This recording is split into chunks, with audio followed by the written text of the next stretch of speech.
Welcome to మహర్షి కబుర్లు. నెట్ఫ్లిక్స్లో ఈ మధ్య అడియోస్ అమిగో అనే ఒక సినిమా వచ్చింది. ఈ సినిమాకి అర్థం ఏంటంటే ఫేర్వెల్ మై ఫ్రెండ్ లేదా గుడ్ బై మై ఫ్రెండ్ అని అనుకోవచ్చు.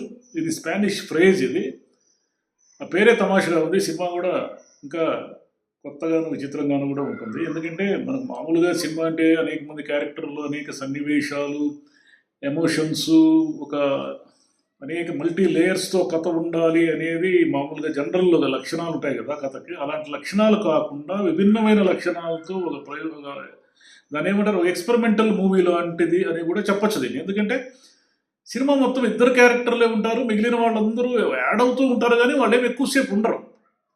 సినిమా మొత్తము ఇద్దరు, వాళ్ళిద్దరూ కూడా ఏమిటంటే ఇద్దరు అపరిచితులు. వాళ్ళకి ఇంత మునుపు ఒకరికొకరు పరిచయం లేదు, స్నేహం లేదు, ఏమీ లేదు. జస్ట్ బస్ స్టాండ్లో ఇద్దరు వ్యక్తులు కలుసుకొని 2 రోజుల పాటు ప్రయాణం చేయడము, వాళ్ళ జీవితంలో వాళ్ళకి ఎదుర్కొన్న సంఘటనలు ఏమిటి, వాళ్ళు చివరికి ఫైనల్గా ఏమైంది అనేది కథ.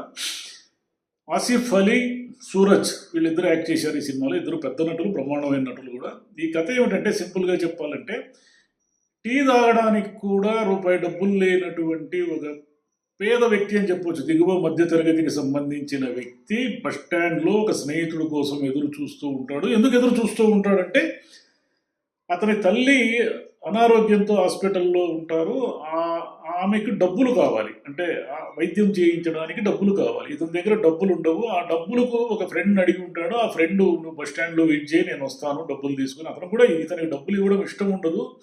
మరి ఇట్లా ఎన్నిసార్లు అబద్ధాలు చెప్పి అడుగుతావు, అది ఇదని కొంచెం తిడతాడు. తిట్టి మళ్ళీ సరే నువ్వు చెక్ అది ఇవ్వు, వడ్డీ అదంతా సరిగా కట్టాలి, లేకపోతే నీకు మర్యాద ఉండదు అన్నట్టుగా బెదిరించి హెచ్చరించి నేను వస్తాను వెయిట్ చేయి అంటాడు. ఇతను బస్ స్టాండ్లో వెయిట్ చేస్తూ ఉంటాడు.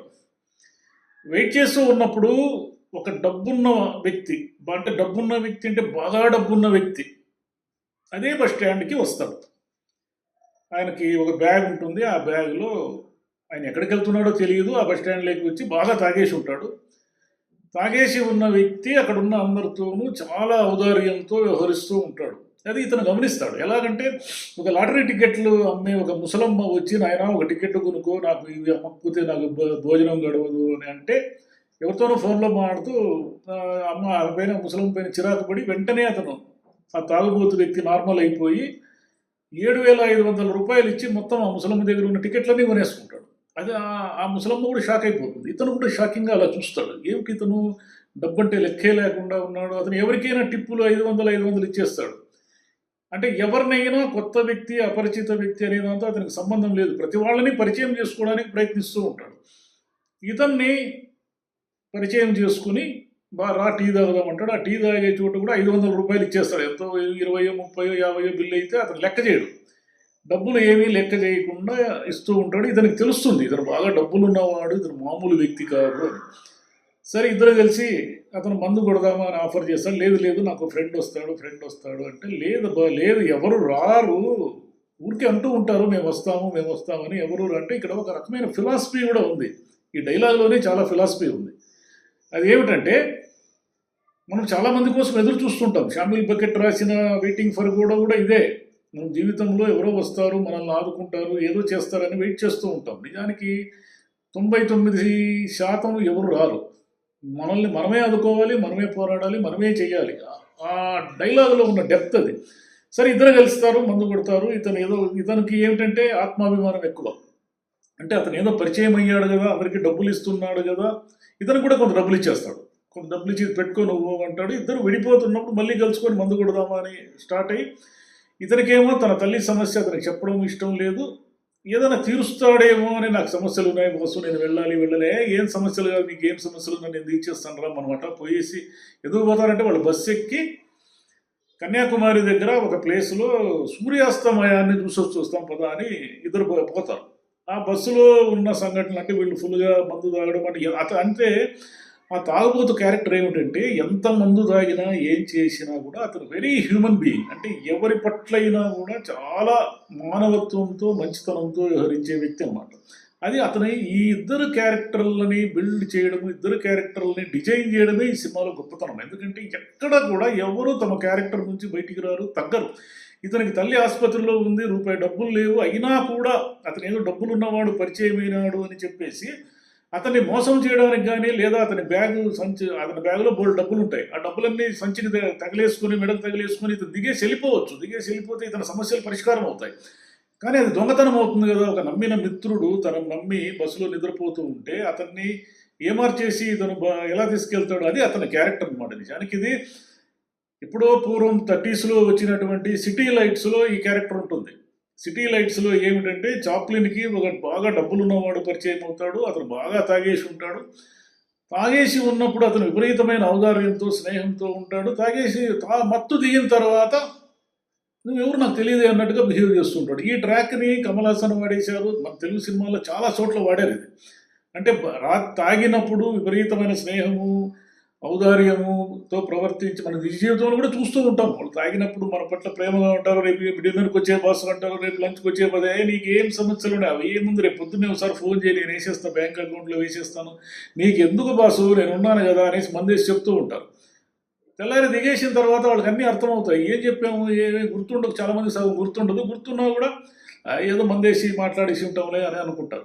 ఈ ట్రాక్ 1930sలోనే చాప్లిన్ సిటీ లైట్స్లో వాడాడు. ఆ తర్వాత సినిమా మొత్తం ఇలాగే తీయడం అనేది ఇప్పటి వరకు నాకు తెలిసి జరగలేదు.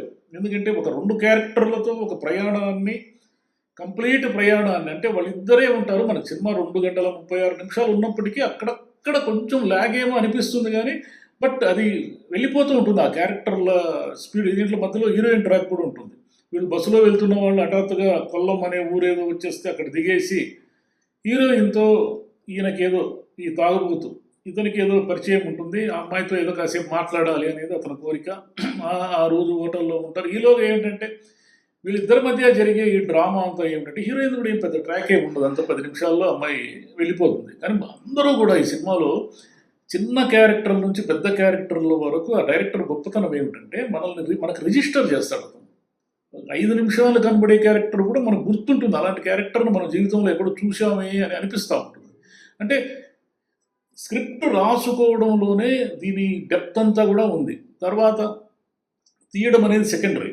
ముందు రాసుకోవడంలోనే చాలా అద్భుతంగా ఆ క్యారెక్టర్లను డిజైన్ చేశారు. అంటే అతను తాగినప్పుడు మాత్రమే స్నేహంగానూ ఔదార్యంగా ఉండడు, మత్తు దిగినా కూడా అలాగే ఉంటాడు అతను. అంటే బేసిక్గా అతని క్యారెక్టర్ అది. ఒక మంచివాడు, ఎవరికైనా సాయం చేయాలనుకునే డబ్బున్నవాడు. అతని జీవితంలో ఏవో లోటుపాట్లు సంఘర్షణలు ఉంటాయి, అవన్నీ మెల్లిగా మనకు రివీల్ చేస్తారు, మనకు ముందే ఏది చెప్పరు. ఇంకోటి ఏమిటంటే ఈ సినిమాలో వచ్చే క్యారెక్టర్లు ఎవరూ కూడా అతను డైరెక్టర్ అనవసరమైన లగేజ్గా భావించేశాడు. అంటే ఉదాహరణకి ఒక అతని చెల్లి ఫోన్ చేస్తూ ఉంటుంది, అమ్మకి ఇట్లా హాస్పిటల్లో చేర్చాము, డాక్టర్లు చూశారు, ఇవన్నీ కూడా వాళ్ళని చూపించవచ్చు, వాళ్ళ అనవసరం. కానీ వాళ్ళు కేవలం ఫోన్లోనే మనకు పరిచయం అవుతూ ఉంటారు. అదేవిధంగా ఈ తాగుబోతుకు సంబంధించిన తండ్రి, తల్లి, భార్య అందరూ ఫోన్లు చేస్తుంటారు, ఎక్కడున్నావు, ఏం చేస్తున్నావు అంటే ఆ ఫోన్ సంభాషణలోనే అతని క్యారెక్టర్ను మనకు చెప్తూ ఉంటారు, ఇతను ఏం చేస్తాడు, ఎలా ఉంటాడు అనేది. ఈ సినిమా గొప్పతనం ఏమిటంటే అప్కమింగ్ రైటర్లకు కానీ డైరెక్టర్లకు కానీ ఇది ఒక పాఠ్యాంశం లాంటిది. అంటే సినిమాకి ఉన్న రూల్స్ రెగ్యులేషన్స్ ఇవేమీ అక్కర్లేదు. మనము జీవితంలో నుంచి కనుక క్యారెక్టర్లను తీసుకుని మనం ఆ క్యారెక్టర్లను స్టడీ చేసి ఆ క్యారెక్టర్లో ఉన్నటువంటి డెప్త్ను చూపించాలి. అంటే 3D అంటారే, డెప్త్ను చూపించగలిగితే ప్రేక్షకులని ఇది సినిమా మిక్స్డ్ రివ్యూస్ అవన్నీ వచ్చాయి, కానీ ఈ సినిమా కమర్షియల్గా కూడా హిట్ అయింది. అంటే మనం ఓటీటీలో చూస్తూ ఉన్నప్పటికీ కూడా మాకేం పెద్దగా ఫార్వర్డ్ చేయాలి, పాజ్ పెట్టుకోవాలని కూడా ఏమనిపించదు. చూడాలనుకుంటే ఏం జరుగుతుంది వీళ్ళ జీవితంలో, వీళ్ళు ఎక్కడికి వెళ్తారు, వీళ్ళిద్దరూ కలిసి ఎట్టుపోతారు, లాస్ట్కి ఏమవుతుంది, వాళ్ళకి అనేక ఇబ్బందులు వస్తాయి, కష్టాలు వస్తాయి. కానీ ఎన్ని కష్టాలు ఎన్ని ఇబ్బందులు వచ్చినా కూడా ఈ డబ్బులు లేకుండా తల్లి అనారోగ్యముతో ఉన్నటువంటి దుస్థితిలో ఉన్నవాడు తన క్యారెక్టర్ నుంచి ఎక్కడ కూడా కింద పడడం. అంటే ఒక పరిస్థితులు అనేటివి మనిషిని నిర్ణయిస్తాయి కదా, ఆ పరిస్థితుల్లో అతను ఎలా బిహేవ్ చేస్తాడు. అంటే ఒక మంచి వ్యక్తే ఉండొచ్చు, కానీ ఒక దుర్బలమైన పరిస్థితి వచ్చినప్పుడు అతను దొంగగా మారచ్చు. ఇలా కానీ ఎంతటి పరిస్థితి వచ్చినా కూడా అతను ఫేస్ చేస్తాడు తప్ప ఎక్కడా కూడా తన క్యారెక్టర్ నుంచి కిందికి డౌన్ కాడు. ఇతను కూడా ఏమిటంటే తాగుబోతైనప్పటికీ కొంత అల్లరి చిల్లరగా తిరుగుతున్న మనిషిగా ఉన్నప్పటికీ కూడా అతను బేసిక్గా చాలా మంది కంటే ఉన్నతంగా ఉంటాడు. తాగుబోతులు అని అతను తక్కువ చేయక్కర్లేదు. ఎందుకంటే మిగతా వాళ్ళకంటే కూడా మామూలు మనుషులు, అసలు ఏ అలవాటు లేనటువంటి వాళ్ళకంటే కూడా అతను చాలా ఉన్నతంగా ఆలోచిస్తాడు, ఉన్నతంగా జీవిస్తూ కూడా ఉంటాడు కూడా. ఈ రెండు క్యారెక్టర్ల మధ్య ఒక 2 రోజుల ప్రయాణము, 2 రోజుల సంఘర్షణ, ఇద్దరికి ఉన్న ఇబ్బందులు, ఇవన్నీ 2 గంటల 36 నిమిషాలు తీసి అతను మెప్పించగంటే వీళ్ళు నటులు కూడా మామూలుగా చేయలేదు. ఈ సినిమా ఏమిటంటే ఒకరి పేరు కూడా ఒకరికి తెలియదు. సినిమా ఆఖరిలో నీ పేరేంటి, నీ ఫోన్ నెంబర్ ఏంటి అని అడుక్కుంటారు, కానీ చివరి వరకు వాళ్ళ పేరు కూడా అవసరం లేదు. ఊరికి ఇద్దరు మనుషుల మధ్య స్నేహం కుదరడానికి పేర్లు, అంతస్తులు, డబ్బులు ఇవేం అక్కర్లేదు. అంటే వాళ్ళు రియల్ పర్సనాలిటీస్, రియల్ మనుషులు అయితే, రియల్ హ్యూమన్ బీయింగ్లు అయితే. ఇది ఏమిటంటే మనుషుల మీద మనకు నమ్మకం పెరగడానికి, అంటే బాగా అపనమ్మకంతో కూడిన సినిమాలు, అపనమ్మకంతో కూడిన వ్యక్తులు ఇలాంటివే తీస్తున్నారు కదా ఎక్కువ.